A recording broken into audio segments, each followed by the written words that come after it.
नमो तस्सा भगवतो अरहतो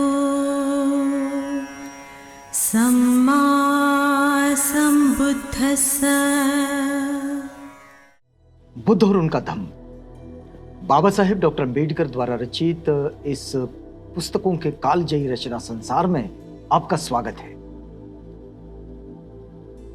इसी रचना संसार से एक पुस्तक बाबा साहेब की मूल रूप से अंग्रेजी में जो रचना है बुद्ध एंड हिज धम्मा, इसका ये हिंदी अनुवाद इस समय हम आप तक पहुंचा रहे हैं। और इसी कड़ी में हमने पिछली बार देखा था कि कैसे परिव्राजक सिद्धार्थ बोधि लाभ कर गए और बोधि प्राप्ति के बाद फिर बाबा साहेब ने इस बात की चर्चा की है कि कोई बोधिसत्व, ये बुद्ध कैसे बनता है और बोधिसत्व मतलब होता क्या है, ये करता क्या है और ये कैसे बुद्धत्व को प्राप्त करता है।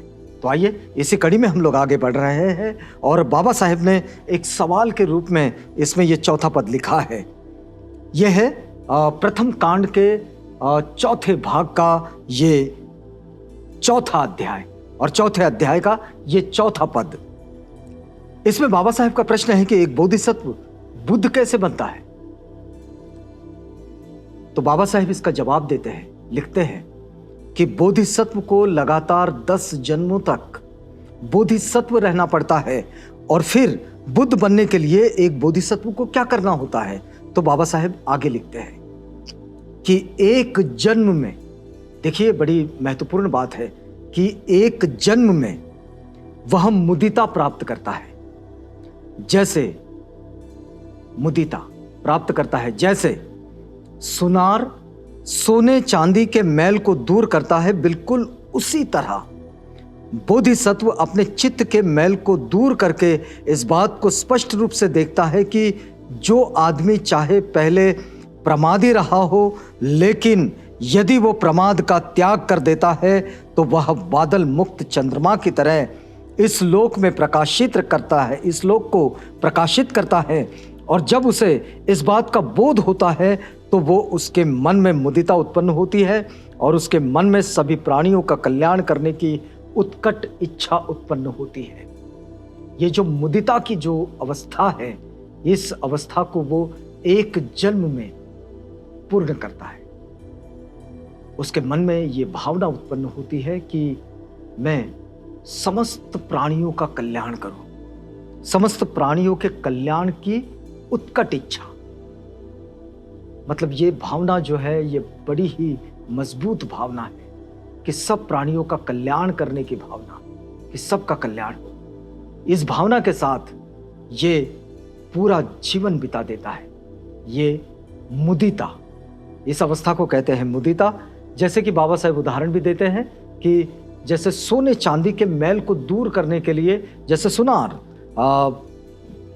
जो प्रयास करता है और उसके बाद वो चमकने लगता है, बिल्कुल वैसे ही बोधिसत्व अपने चित्त के मैल को इस समय दूर करने के लिए संकल्पबद्ध होता है और संकल्पबद्ध होने के कारण वो अपने चित्त के मैलों को दूर करने की कोशिश करता है।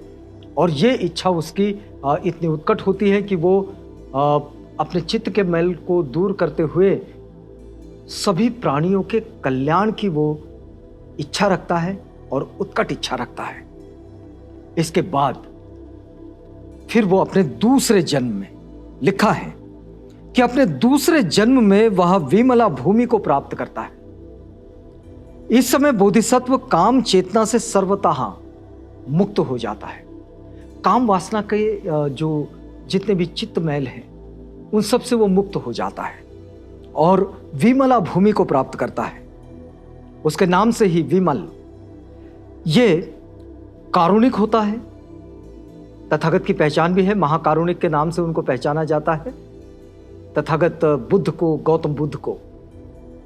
तो वह कारुणिक होता है और सबके प्रति कारुणिक होता है। वो कारुणिक होता है मतलब कि एक दो के प्रति नहीं, सब के प्रति, पूरी जीव सृष्टि के प्रति। वह न किसी के अवगुण को बढ़ावा देता है और ना ही किसी के गुण को घटाता है। ये बड़ा ही महत्वपूर्ण प्रयास है। ये जो प्रयत्न है, इस प्रयत्न को वास्तव में हमने भी अपना जीवन यापन करते हुए अपने साथ आत्मसात कर लेना चाहिए कि न तो किसी दूसरों के गुण को घटाना और न ही किसी के अवगुण को बढ़ावा देना। अगर पता चले कि भाई ये गलत है, तब भी उसको बढ़ावा देना कि नहीं नहीं आप ये करते रहें, ये बुरी बात है। तो इस गुण को वे प्राप्त कर लेते हैं, उसको धारण कर लेते हैं और विमला भूमि में उपस्थित हो जाते हैं। इसके बाद वह अपने तीसरे जीवन में प्रभाकारी भूमि को प्राप्त करता है। अभी इसका तीसरा जीवन जो होता है, इसमें वो प्रभाकारी भूमि को प्राप्त करता है और प्रभाकारी भूमि में जब वो उपस्थित होता है बोधिसत्व, इस समय बोधिसत्व की प्रज्ञा दर्पण के समान स्वच्छ हो जाती है, बिल्कुल आईने की तरह, जैसा का वैसा, उसके सामने जो है बिल्कुल वैसा ही। तो उसकी प्रज्ञा जो है वो दर्पण की तरह साफ हो जाती है, स्वच्छ हो जाती है। वह अनात्म और अनित्यता के सिद्धांत को पूरी तरह से समझ लेता है। अनात्म और अनित्यता, इन दोनों को वो पूरी तरह से समझ लेता है और सिर्फ समझता ही नहीं, उसे हृदयंगम कर लेता है, अपने हृदय में बसा लेता है। वो कभी नहीं निकलती उनके हृदय से। और फिर उसकी एकमात्र आकांक्षा ऊंची से ऊंची प्रज्ञा प्राप्त करने की होती है और इसके लिए वह बड़े से बड़े त्याग करने के लिए तैयार रहता है। जिस समय बोधिसत्व अपनी प्रज्ञा पारमिता को पूरा करता होता है, तब वो ऊंची से ऊंची प्रज्ञा को प्राप्त करने के लिए बड़े से बड़े त्याग को करने के लिए कभी पीछे नहीं हटता, वो बिल्कुल तैयार रहता है। हम इस परिप्रेक्ष्य में जीते हुए बहुत सारे लोगों को देख सकते हैं जो अपनी प्रज्ञा पारमिता को पूरा करते हैं, वे किसी भी त्याग को करने की इच्छा रखते हैं, तैयार रहते हैं। फिर वो अपने चौथे जीवन में अर्चिष्मती भूमि को प्राप्त करता है और इस जन्म में बोधिसत्व अपना सारा ध्यान अष्टांगिक मार्ग पर केंद्रित करता है, 4 सम्यक व्यायामों पर केंद्रित करता है और 4 प्रयत्नों पर केंद्रित करता है, 4 प्रकार के रिद्धि बल पर केंद्रित करता है और 5 प्रकार के शील पर केंद्रित करता है। बोधिसत्व अर्चिष्मती भूमि को जब प्राप्त करता है तो वो पूरे अष्टांगिक मार्ग का अभ्यास करता है। अष्टांगिक मार्ग मतलब तथागत जो मध्य मार्ग देते हैं, इसको वो पूरा करता है।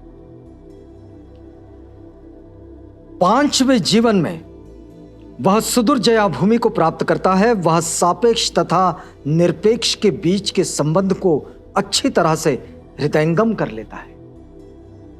यह भी एक बोधिसत्व के जीवन की बड़ी ही महत्वपूर्ण अवस्था है और यह अवस्था है सुदुर्जया भूमि। यह ऐसी भूमि है जहां बोधिसत्व सापेक्ष और निरपेक्ष, इन दोनों का जो अंतर है, दोनों का जो भेद है, इसका तुलनात्मक अध्ययन कर लेता है और सापेक्षता और निरपेक्षता, इन दोनों को समझ लेता है और समझने के बाद अपने हृदय में उसे फिट कर लेता है। अपने छठे जीवन में वह अभिमुखी भूमि को प्राप्त होता है। यह देखिएगा कि अपने छठे जीवन में वह अभिमुखी भूमि को प्राप्त होता है। अब इस अवस्था में चीजों के विकास, उनके कारण, 12 निदानों को हृदयंगम करने की बोधिसत्व की पूरी तैयारी अब हो चुकी है और ये अभिमुखी नामक विद्या उसके मन में सभी अविद्याग्रस्त प्राणियों के लिए असीम करुणा का संचार कर देती है। ये जो अभिमुख होना कहते हैं, जिसे जब आदमी अभिमुख हो जाता है, अपने आप को देख लेता है, समझ लेता है, जान लेता है, तब वो सभी प्राणियों के प्रति उसके मन में असीम करुणा का संचार होता है।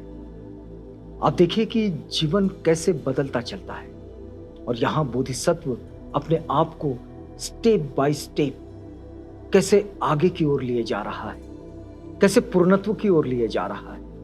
बिल्कुल यही बात आप देखिए कि जब 22 प्रतिज्ञाएं बाबा साहेब डॉक्टर अंबेडकर ने 14 अक्टूबर 1956 को दी, जब उन्होंने नागपुर में धम्म क्रांति की, तो आप देखिए वहां एक प्रतिज्ञा आती है कि मैं प्राणी मात्र पर दया करूंगा, लेकिन वो यहां पर रुकती नहीं है, मैं उसका लालन पालन करूंगा।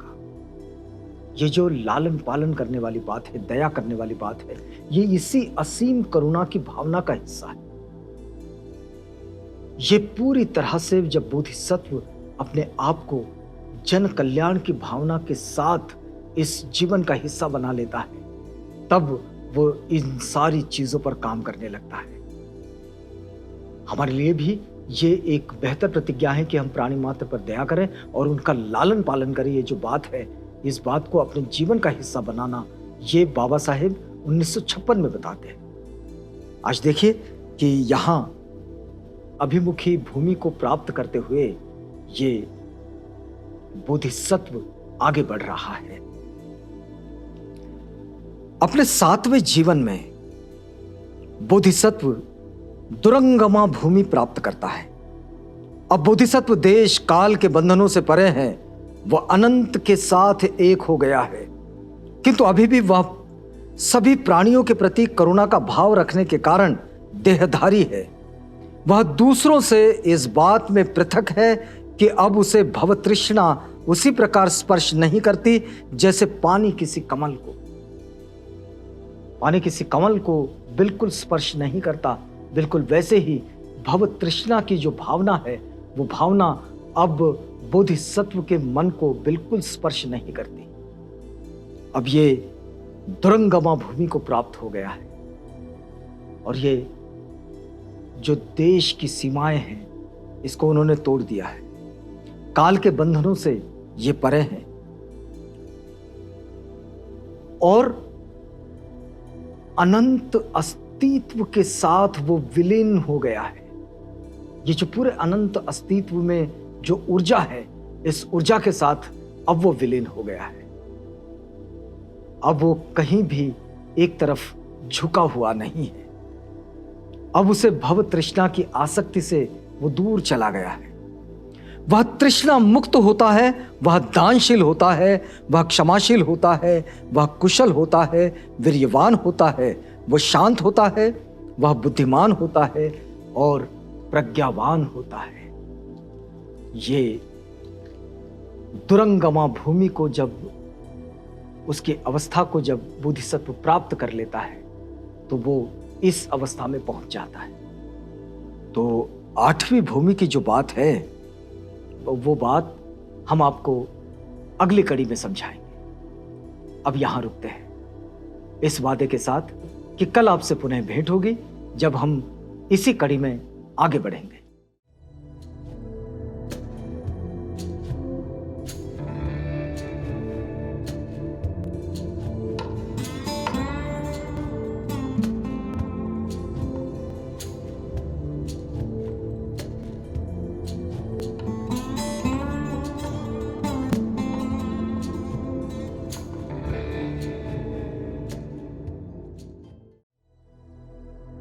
बुद्ध और उनका धम्म।